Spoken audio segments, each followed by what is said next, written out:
1935 میں آسٹریلیا کے ایک سرکس شو کے دوران 14 فٹ لمبی شارک نے الٹیوں میں ایک انسانی ہاتھ کو باہر پھینکا، اور وہ بھی سرعام ایک بڑے کراؤڈ کے سامنے۔ یہ کیس پولیس کے لیے کیسے ایک سردرد بن گیا۔ یہ ہاتھ کس شخص کا تھا اور یہ اس ایک ٹن وزنی شارک کے پیٹ میں کیسے پہنچا، جانتے ہیں اس ویڈیو میں۔ اس کہانی کی شروعات تب ہوتی ہے جب 17 اپریل 1935 کو ایک مچھوارا کوجی بیچ پر مچھلی پکڑنے کے لیے آتا ہے۔ ناظرین، کوجی بیچ آسٹریلیا کے ایک شہر سڈنی کا ایک مشہور بیچ ہے جو سڈنی سینٹر سے 8 کلومیٹر ساؤتھ ایسٹ پر واقع ہے۔ ناظرین، اس مچھوارے کے ہاتھ 14 فٹ لمبی اور ایک ٹن وزنی زندہ شارک لگتی ہے جو یہ ایک سرکس کوجی ایکویریم باتس کو بیچتا ہے۔ ناظرین، یہ ایک گریٹ ڈپریشن کا دور تھا اور دنیا کے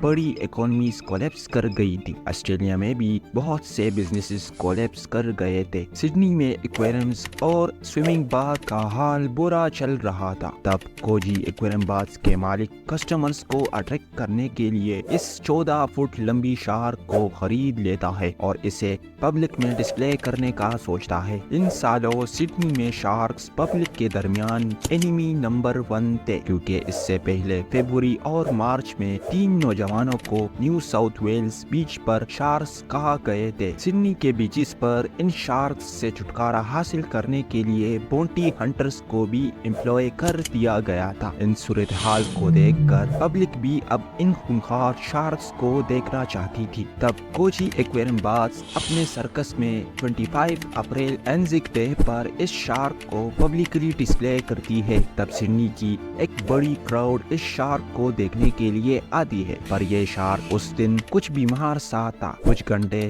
تو پبلک اس شارک کو دیکھ کر بہت انجوائے کرتی ہے، مگر اچانک یہ شارک پبلک کے سامنے الٹیاں کر لیتا ہے، جس میں اس کے پیٹ سے ایک چوہا، کبوتر اور ایک انسانی ہاتھ نکل آتا ہے۔ کراؤڈ اس حیران کن منظر کو دیکھ کر خوف زدہ ہو جاتی ہے اور سڈنی پولیس کو کال کر لیتی ہے۔ سڈنی پولیس کے لیے یہ ایک حیران کن کیس تھا، جس میں صرف ایک ہاتھ کی مدد سے پولیس کو اس کے باڈی کو تلاش کرنا تھا۔ پولیس نے اس شارک کو مار کر اس کے پیٹ میں چیک کیا کہ شاید اس میں انہیں اس باڈی کے کچھ اور پارٹس بھی ملے، مگر حیرانی کی بات تو یہ تھی کہ اس کے ہاتھ کے سوا شارک کے پیٹ سے اس باڈی کا کوئی اور پارٹ نہیں ملا۔ اس ہاتھ کو جب میڈیکل ایگزامینیشن کے لیے بھیجا گیا، تب میڈیکل میں پتا چلا کہ یہ ہاتھ شارک کے کاٹنے سے اپنے باڈی سے الگ نہیں ہوا، بلکہ کسی نے چھری یا کسی شارپ انسٹرومنٹ سے اس ہاتھ کو کاٹ کر اس کے باڈی سے الگ کیا۔ اب پولیس کے لیے یہ ایک عام کیس نہیں رہا، اب یہ ایک مرڈر کیس بن گیا تھا۔ ناظرین، شارکس کے پیٹ میں ایک ہائیلی ایسیڈک ڈائجسٹو جوسز ہوتی ہے، اس لیے پولیس کو یہ پتا تو نہیں چلا کہ یہ ہاتھ کب سے اس شارک کے پیٹ میں ہے، مگر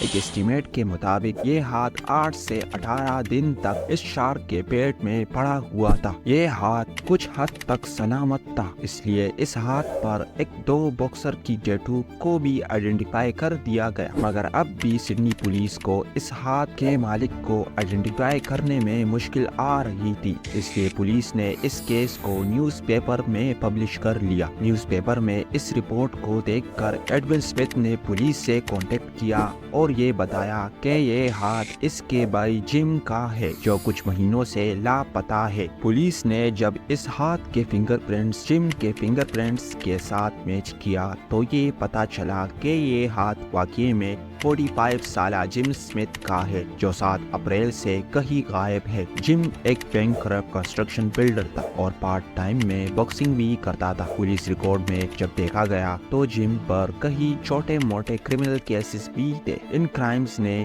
جم کو انڈر ورلڈ سے کچھ حد تک جوڑ لیا تھا۔ بینکرپٹ ہونے سے جم انلیگل گیمبلنگ میں بھی انوالوڈ تھا، جو 1930s میں سڈنی میں ایک عام بات تھی۔ ان انویسٹیگیشن نے پولیس کو سڈنی کے ایک بزنس مین لیوڈ ہومز کے پاس لے گئی۔ ہومز ایک اسمگلر تھا جو لوینڈر بیس نیو ساؤتھ ویلز میں ایک کامیاب پورٹ بلڈنگ بزنس چلاتا تھا۔ ہومز نے اسمتھ کو کئی مرتبہ انشورنس اسکیمز کرنے کے لیے ہائر کیا، جس میں انہوں نے 1934 میں ایک پاتھ فائنڈر کروزر کو ڈبایا تھا، اور اس کروزر کی انشورنس رقم بھی انہوں نے گورنمنٹ سے کلیم کی تھی، جس میں ان دونوں کے ساتھ جم کے دوست فرانسس بریڈی کا بھی نام سامنے آیا، جو ایک ایکس نیوی سروس مین تھا۔ جم، ہومز اور بریڈی ان تینوں نے ایک پارٹنرشپ بھی شروع کی تھی، جس میں یہ لوگ انشورنس اسکیمز کرتے تھے۔ فردر انویسٹیگیشن میں پولیس کو یہ پتا چلا کہ جم ہومز کو پیسوں کے لیے بلیک میل کر رہا تھا اور ہومز کو پولیس کی دھمکی بھی دے رہا تھا۔ پولیس نے پتا لگایا کہ جم کو آخری مرتبہ سیسل ہوٹل ساؤترن سڈنی میں بریڈی کے ساتھ الکوہول پیتے ہوئے دیکھا گیا۔ جب جم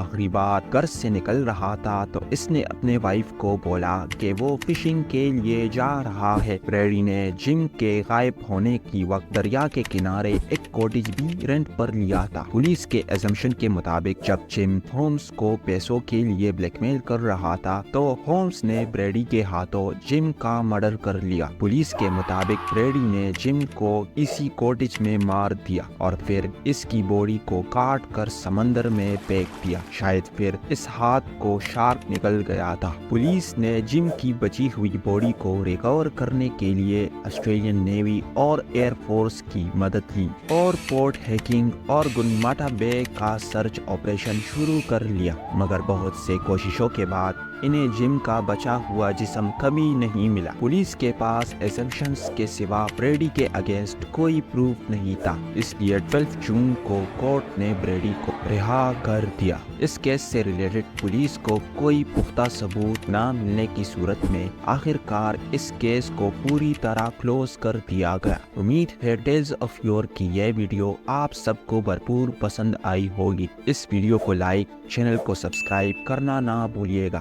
اجازت چاہتا ہوں آپ سے، ملتے ہیں اگلی ایک خوبصورت ویڈیو میں۔ خدا حافظ۔